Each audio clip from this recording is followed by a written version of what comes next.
Salams from the People's Dispatch Studios here in New Delhi. I'm Siddhant Ani and you're watching the Daily Debrief. On this week-ending episode, we look closely at West Africa in relation to France in the context of Burkina Faso ordering French troops to leave the country. And as the WHO's executive board gets ready to meet, we take a look at what's on the agenda and why an almost complete change in outlook to health governance, structures and funding is needed if we're to come anywhere close to meeting goals such as those listed in the UN's Sustainable Development Targets. First up, France will withdraw its troops from Burkina Faso within a month after the West African country's rulers asked it to leave. This is according to a statement made by the French Foreign Ministry. This is a move that will further reduce France's military presence in the region as violence from armed groups increases. In a statement released on Wednesday, the French Foreign Ministry said that it received a notice that a 2018 agreement on the status of French troops in Burkina Faso had been terminated. Protests against French military have surged in the country, which is partly linked to perceptions that France has not done enough to tackle the violence that has spread in recent years from areas including neighboring Mali, whose rulers had asked French forces to leave last year. Opposition to French forces comes not just from this assessment, but also it is a rejection of France's imperialist agenda, which has done little for the independence and national development of not just Burkina Faso and Mali, but the entire region to which France's colonial ties extend. Pravir Purkayastha joins us now for more on this. Pravir, good to have you back in the Daily Debrief studios. The second country after Mali, Burkina Faso, now asking French troops and to leave the country and also taking up sort of diplomatic issues with comments made by the French ambassador, who has now been recalled as well. What is the significance of this for the region? Well, you know, the colonial legacy of France has continued much longer than, for instance, the British colonial legacy in its ex-colonies. Of course, it is not that Britain has played a particularly good role, but it's been kicked out from India, from Kenya, as we know, now from the Caribbeans, you can see.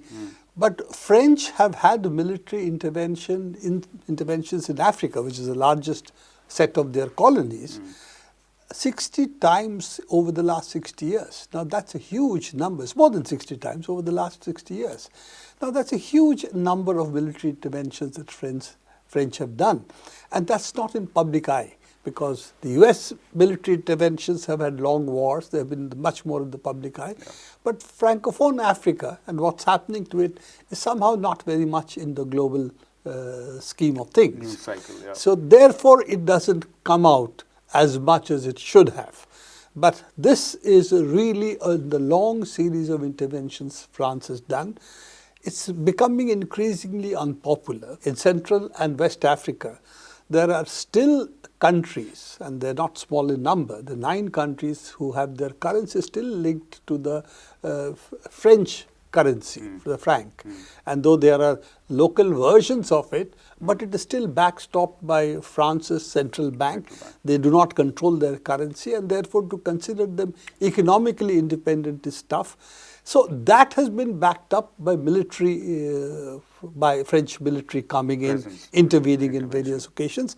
And anything they think risk the control of France economically or politically, the left or different section anti-colonial forces gaining power, the French interventions have taken place backed by the Americans.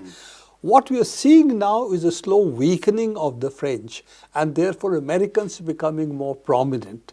And as we know, we have discussed this earlier, the American bases as well as what would be called the floating bases that seem to be there, the pods coming into Africa, that's taking place.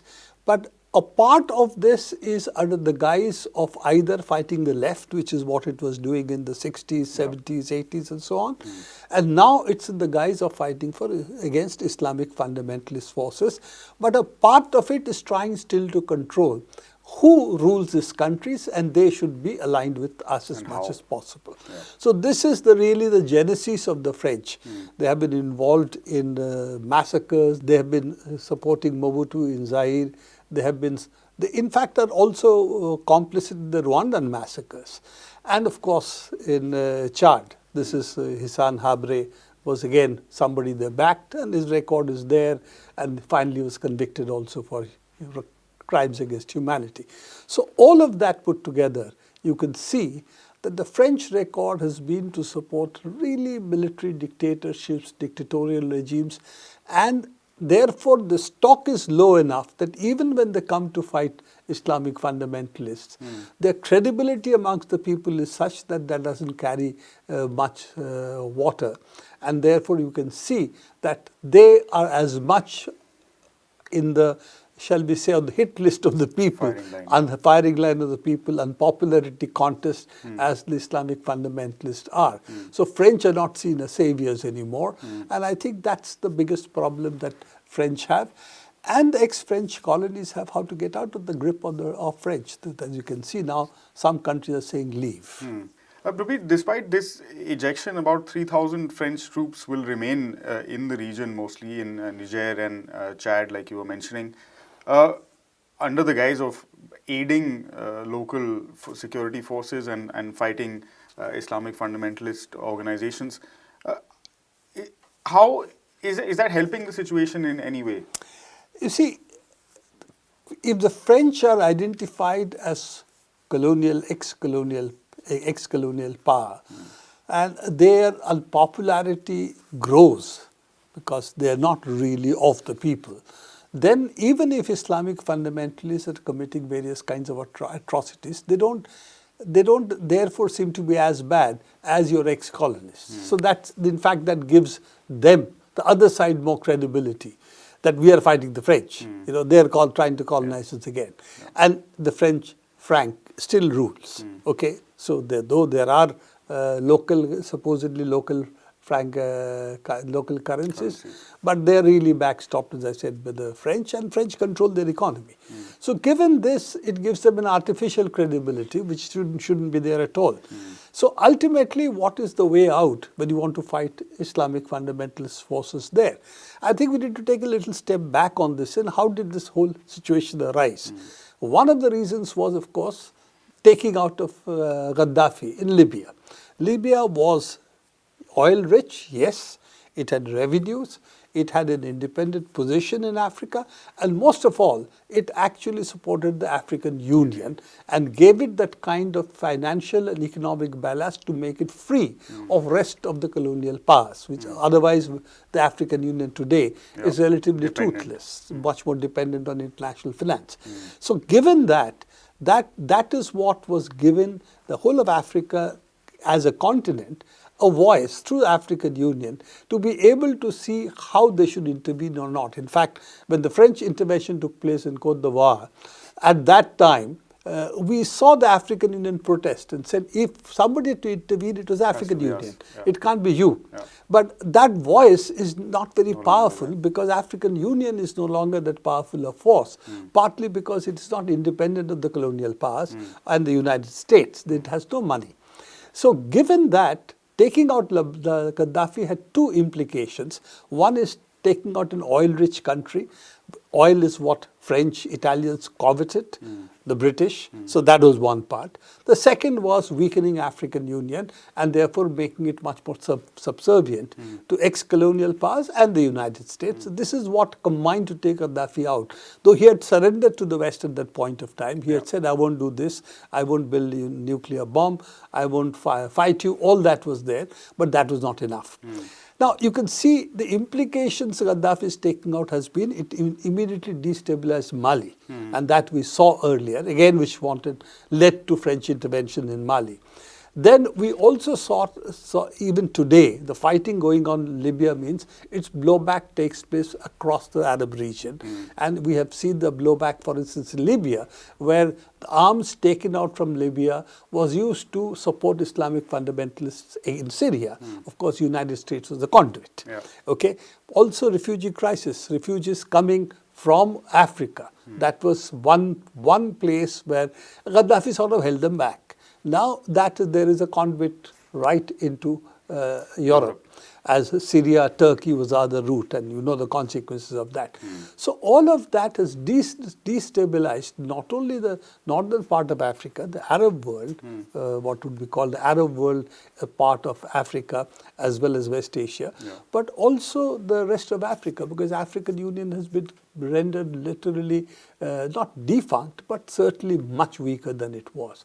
So I think that unless that reverses and you have strengthening of the African Union to take an independent position vis-a-vis Western colonial powers, I don't think situation is going to change on the ground. We already see some indications of that. You can see in the currently in the war that is going on in Ukraine. Africa has resisted the arm twisting which the United States is continuously trying to do. And some of the African leaders, including South Africa, have said them in so many words. You know, we are not your underlings. Don't come and lecture us. So I think those are good signs. But nevertheless, can African Union revive to the extent it becomes a credible force to stabilize the continent, and particularly areas which are meeting this kind of challenges? I think that is the way to watch, and the world needs to support those activities rather than say we will come put boots on the ground and solve your problems militarily. That I think is not the way forward. Not going to help. And particularly I think it's also compounded now with what's happening with climate change and the Sahel region in particular, the kind of impact that is going to have over the next couple of decades. Without the kind of stability you're talking about, it will be very difficult for the entire world to deal with that kind of humanitarian crisis. Thanks very much, Prabir, for your inputs on this. And our second story of the day, the 152nd session of the WHO's Executive Board takes place from the 30th of January to the 7th of Feb this year. Proceedings of the Executive Board meeting will be webcast live on the organization's website for anyone to watch. The Executive Board is composed of 34 technically qualified members who are elected for a 3-year term, and the meeting is held twice a year. This shorter version is meant to be a follow-up to the Health Assembly, with a focus on implementing the decisions taken there, as well as the policies, of course, that are put in place, and to advise and generally facilitate in the working of the Health Assembly. Anna Vrachar joins us now for more details on what's going to happen. Anna, good to have you back on Daily Debrief. 3 main points on the agenda for the EB meeting, it seems: universal coverage, tuberculosis, and pandemic preparedness and response. So I guess we can take this segment in that same regard and get your comments on each of the 3, starting with the idea of universal health coverage and where we are with regard to that as a global health goal. So I think, universal health coverage has been a big talking point in the global health governance field for quite a bit of time now. But I think it's also good to, to remind people that this is not, it's not a concept that has come into discussion without criticism. So for the People's Health Development, of course, universal health coverage is something that breaks in significant regards with what was once called universal health care, and which was one of the main points that a different health system should have been built upon. And here, of course, we come back to all the other things that were taken in the Alma-Ata Declaration, including health for all, including comprehensive primary health care. And what we have seen in the universal health coverage discussions at the WHO, but also at the level of member states until now, is that it has become quite easy to sort of link the implementation of universal healthcare with working with the private sector, and just not taking into account that to have strong health systems, we actually need to have strong public health systems. It's not the same thing if we have a health system which is co-funded by the private sector, or even worse, if it's actually run by the private sector, but the money to run it comes from public budgets. So this is something to keep an eye for as the WHO's Executive Board meets next week. and it's of course something that's going to come up even after that. Right. We move on to tuberculosis, Anna. It's a disease that has faced major sort of issues have come up with the pandemic, with health systems around the world being stretched beyond their limits and healthcare workers being stretched beyond their limits. TB patients have, and the disease has sort of found a bit of a resurgence. How are we looking at dealing with that from, again, a public health perspective? Well, again, it's very true what you have said. Tuberculosis has faced higher numbers since the beginning of the pandemic. But it has to be said that things weren't so going so great even before the pandemic started. So tuberculosis, as all, I think we can say here, all the diseases that have a strong social determinant and a strong social component have been ignored for so much time, and also because it's perceived to be as a poor people's disease. So tuberculosis, which is not so interesting for pharma companies or for the global north, because it's actually a disease that kills people in the global south. So this is something that's still standing out from a public health point of view, and that it's not the fault of the pandemic alone.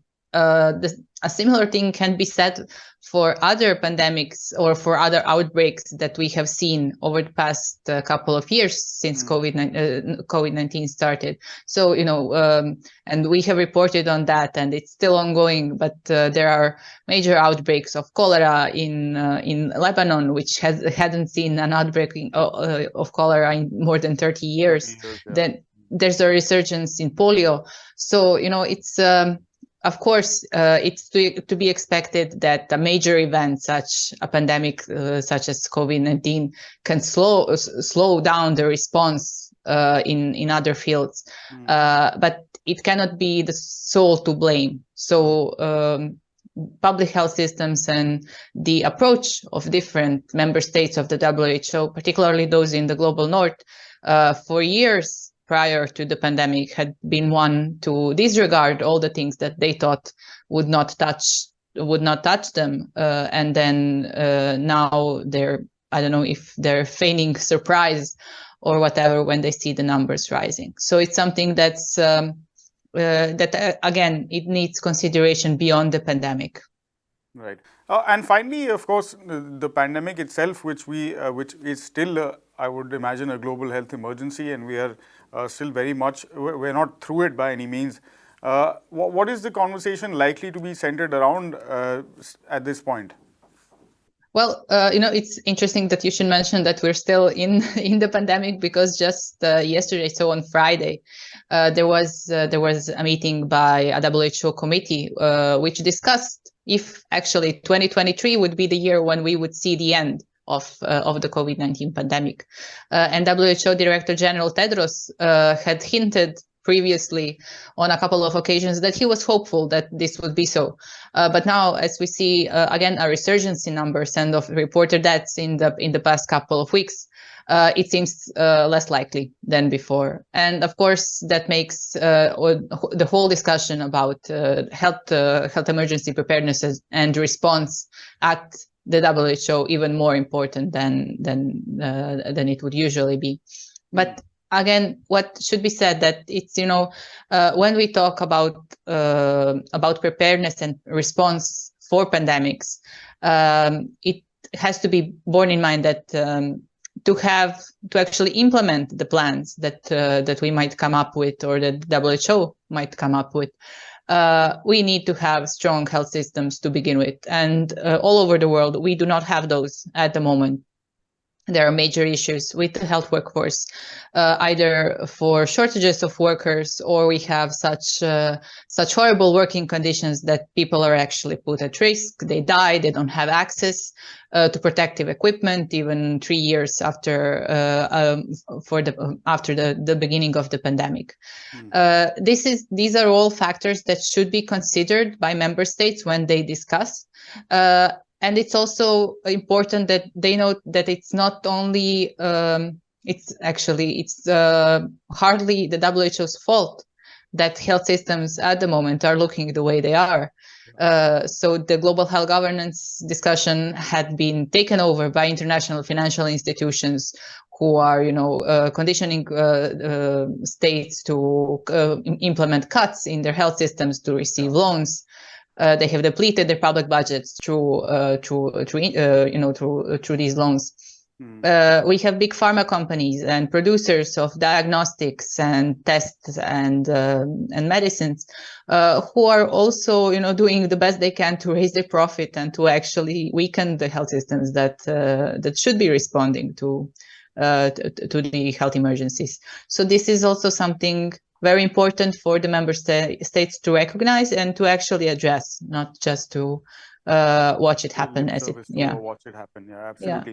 Yeah. Thanks very much, Anna, for giving that broad overview of actually subjects that we will be hopefully discussing in greater detail over the course of the next week as some of these conversations unfold.